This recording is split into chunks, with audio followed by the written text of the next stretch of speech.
in the wine business in 2001 when I started, it was still in its kind of infancy. And we started to see craft beer kind of grow a little bit back then. So there was definitely some desire to get craft beer.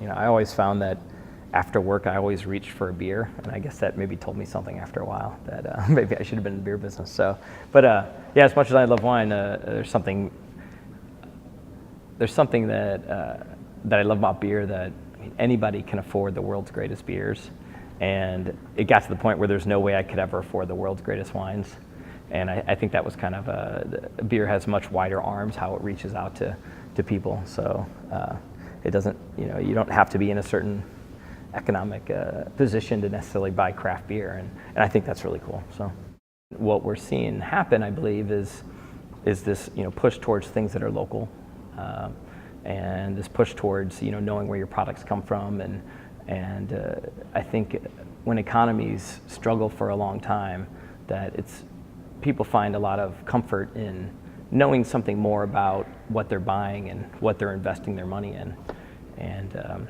it's like a old line of a Polish friend of mine taught me, like, when he'd go to buy a beer at a bar, he'd say, like, he'd like to invest this money in the bar, you know, and that's kind of what you do when you buy something local. You know, you're investing in your community, or if you buy something in my pub, you're investing your money here, and I think people feel that more now with the economy being in this kind of wishy-washy, you know, where people aren't really sure what's going to happen, but it's definitely nicer to be identified with where your money's going and who you're supporting, and that's very positive for our community.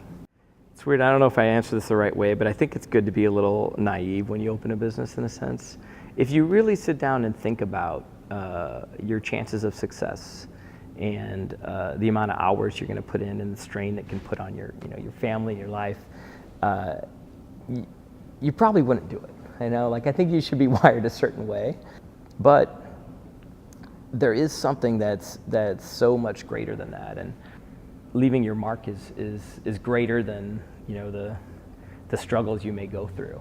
I'm not resting at all. I look back and I don't think anything I've done is great. You know, like, what I feel is like it's always, you know, what's ahead is better. So, and I think that constant, you know, push is good too. You know, if you have to kind of constantly be striving for something.